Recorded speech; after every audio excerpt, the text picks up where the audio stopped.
Hey guys, welcome back to my channel. I am Danielle, aka Stitcherista here on YouTube, and today is Saturday, May 6th. So, surprise! Yeah, I decided to do a diamond paint with me today. Just had the time. So, last night we went to that benefit for our neighbor's children across the street, and it was a bull and oyster roast. And the food at those things is really not my cup of tea, to be honest. I'm not much for pit beef. It was such a good cause. They sold over 700 tickets, which is fantastic. And they had like some raffles. I didn't win anything. We got there at about 6:45 and we stayed until about 10:30. So Bill had a lot of beers. So I barely had one margarita, and then I didn't drink, the rest of the time because I was driving. Because when I say Bill had a lot of beers, he probably had 7 or 8. That's a lot for him. So he was feeling pretty good. And on the way home, I was like, I'm stopping at McDonald's because I was still hungry because, like I said, that kind of food is not really my thing. And so we stopped at McDonald's, and then we came home and we each went to our respective bedrooms. I ate my food while I finished watching Scream 6. It was okay. I liked it. I like all the Scream movies. I really enjoyed number 4. That was a good one. Number 1, of course, the first one. This one was all right. And I don't think there's going to be... My seat cushion is acting funny. I don't think there's going to be any more movies. I think 6 is enough. Yeah. So, got up this morning. I had a massage at 9, which was fantastic. I love my massage therapist so much. And then I came home and had a little something to eat, got in the shower, and then sat down, had my alarm set, and was able to get the Evil Queen Diamond Art Club kit, which is a new release for today. And it's a Hannah Lynn, and I love it. It's square, still love it. And so I was able to get that, which is awesome. And then I was sitting here and I'm like, okay, what am I going to do? So a couple people had asked me a question about perforated paper. One question was, will perforated paper hold up to a big project? Absolutely, it will. I think when some people think of perforated paper, they think of like a piece of computer paper. No, perforated paper is much stronger and thicker than computer paper.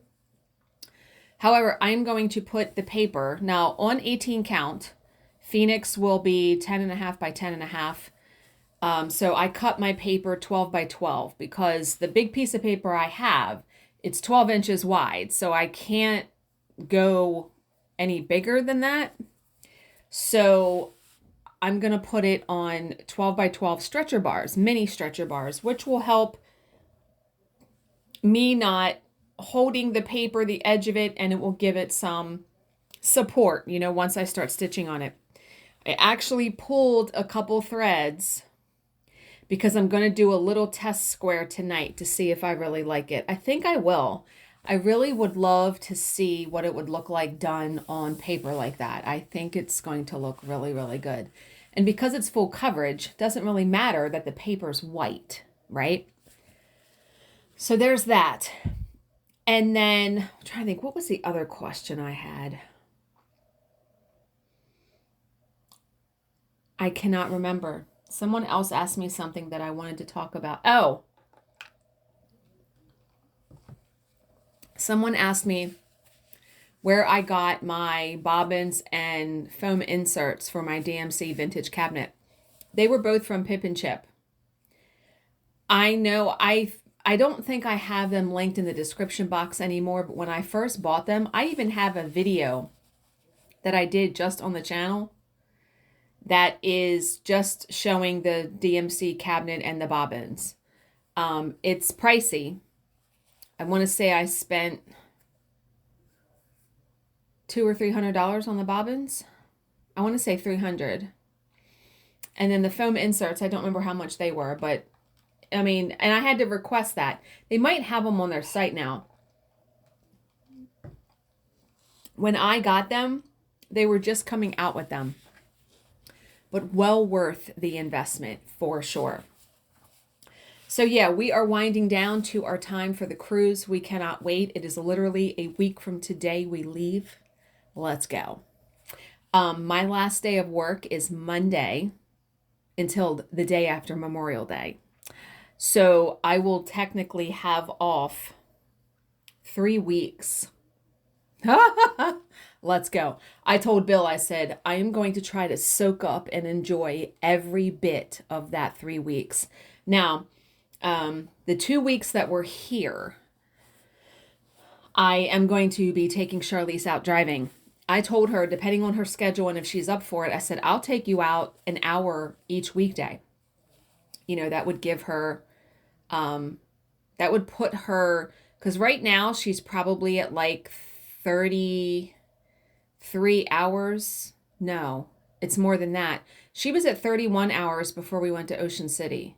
So add 6 to that, 37. She's going to be probably almost at 40 hours.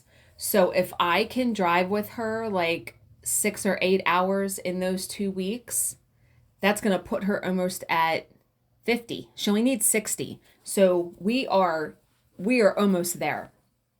But yeah, that's my goal. I want to be able to do that since I have that time off. We will see though. And, but yeah, so let's do a true crime story while I start Tea Rose Fairy. Don't get me wrong. I love cross stitch, but there are reasons why I absolutely love diamond painting over cross stitch. I love just being able to sit down and it's already like, I don't have to follow a pattern per se.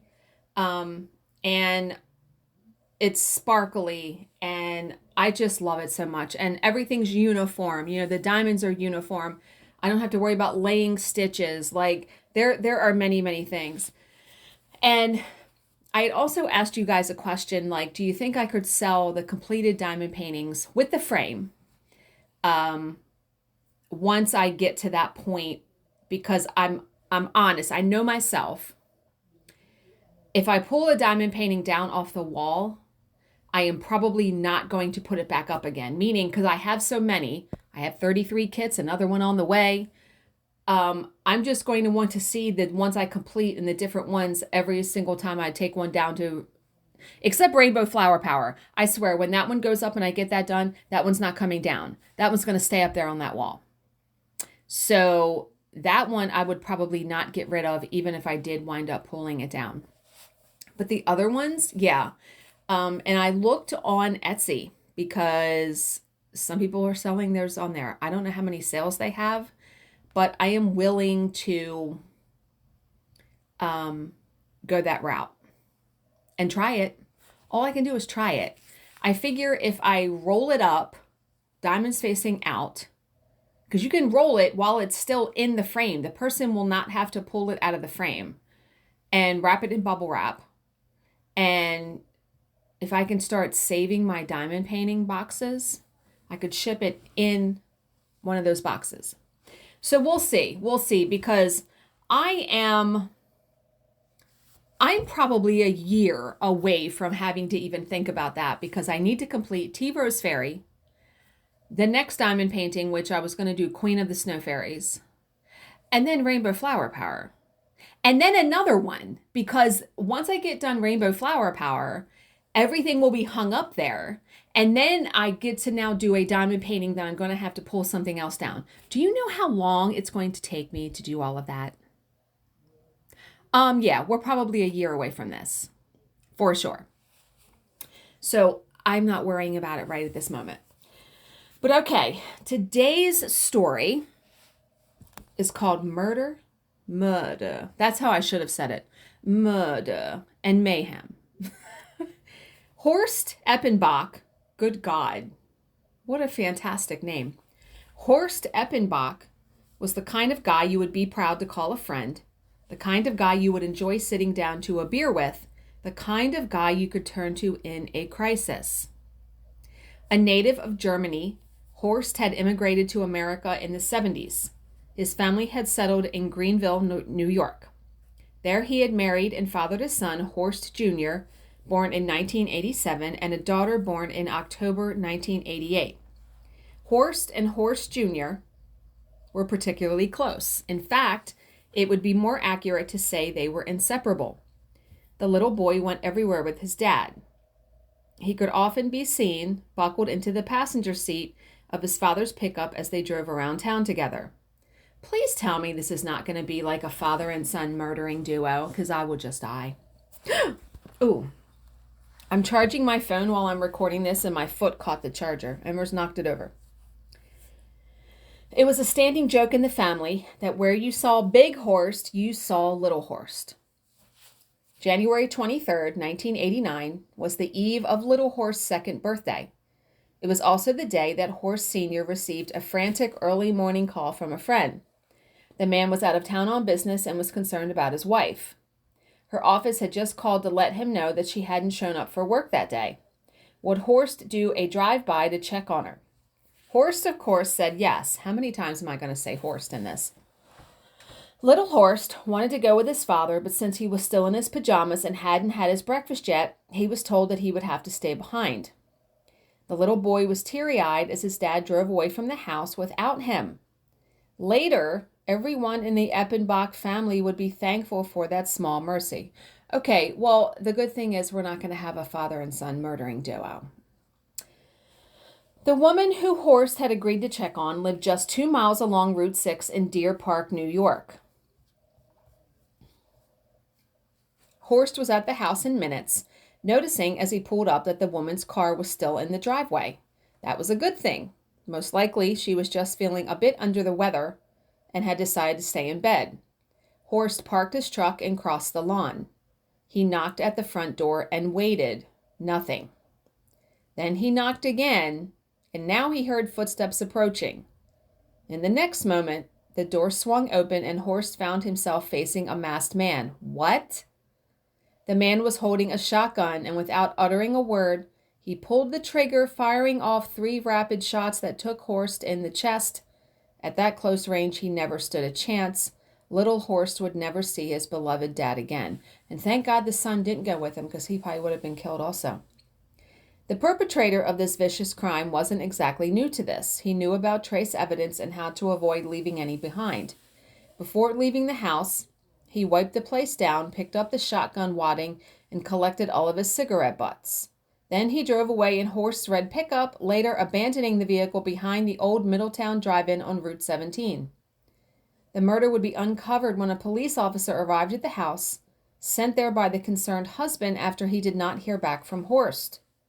The woman would be found tied to her bed alive, but extremely traumatized, having been subjected to a brutal rape. Wow, she was still living. She could tell the police nothing about her attacker. He had worn a mask throughout, she said. His only distinguishing feature was his voice, which was exceptionally deep. But that was hardly enough to build a murder inquiry on. Yeah. The Greenville police worked the case hard, but they were swimming upstream from the start. There was no physical evidence, no one who had seen or heard anything. There was, of course, a semen sample retrieved while performing the rape kit on the victim, but that was of limited use. DNA profiling was only just coming to the forefront as a forensic tool, but let me guess, that's going to come in handy later on. Although a profile was extracted, there was nothing to compare it to. CODIS was still several years away. It was hardly a surprise when the investigation ran into trouble. At this stage, there appeared little chance of resolution, little chance of justice for Horst Eppenbach's grieving family. So, 10 years later, and half a country away in the small town of Calhoun, Colorado, there was another vicious crime, one that bore startling similarities to the Deer Park rape. A woman was attacked in her home, tied up, and repeatedly violated. She was unable to describe her assailant since he had worn a mask. All she would say was that he spoke in a deep voice. Other clues, fingerprints, and the like were non-existent, although semen was also retrieved from the victim. There was also the means to test it now, and a profile was duly extracted. Submitted to CODIS, it returned a match, not to an individual, but to an unsolved homicide, the murder of Horst Eppenbach. The investigation into Eppenbach's death had now lain dormant for over a decade, but the link to an active investigation rejuvenated it. Meanwhile, in Colorado, investigators had identified a rape suspect, a seldom employed laborer named Peter McGrath.